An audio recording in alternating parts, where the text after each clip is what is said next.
kaugnay ng pagbabago sa ilang rules sa ilalim ng Executive Order No. 79, makakapanayan po natin via phone patch si Mines and Geosciences Bureau Director Leo Hazareno. Magandang tanghali po, Mr. Hazareno.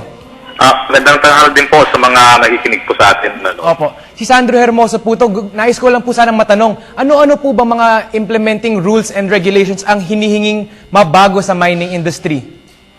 Ang isa pong naging issue po sa mining industry ay yun pong expiration ng mga mining contracts dahil matandaan po natin na ang mga mining contracts ay 25 years ang term at renewable for another 25 years.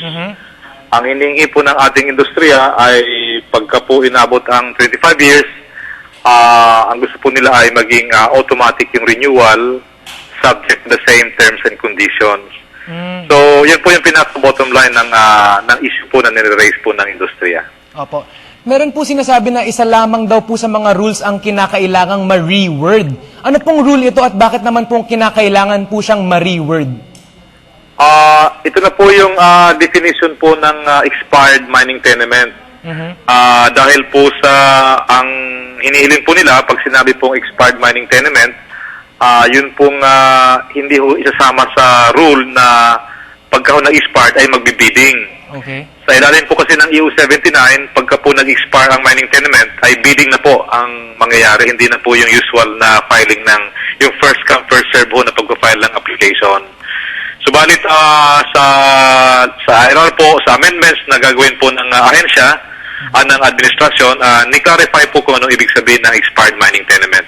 At sinasabi po natin dito na pagka po, pagdating po ng 25 years, magpa-file sila ng renewal application at kung magkakaroon po ng usapan para kung ano ang terms and conditions at pag hindi po nagkasundo ay hindi po magkakaroon ng renewal yung mining contract. Opo. Kanina po nabanggit niyo po yung expiration of mining contracts. Ano naman po ba yung nangyari sa provision na 25-year contract and how is this related to the expiration of the mining contracts po?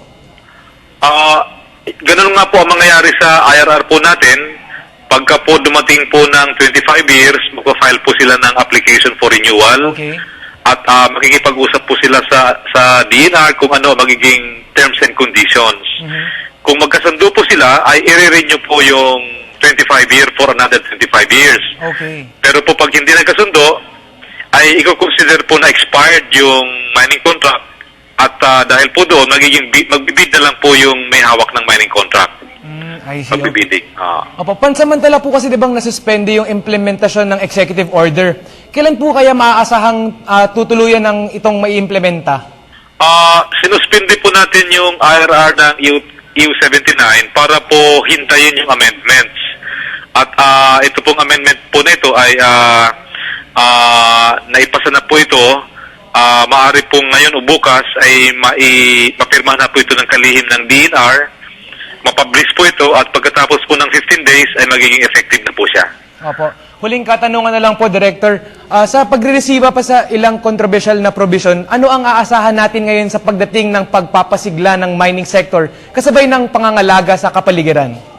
Dalawang punto po. Una po ay maasahan po natin na pagka po tayo ay pumalag na magkaroon ng mina, ito po ay susunod sa mataas na environmental standards. Assured po tayo na yung mga insidente po ay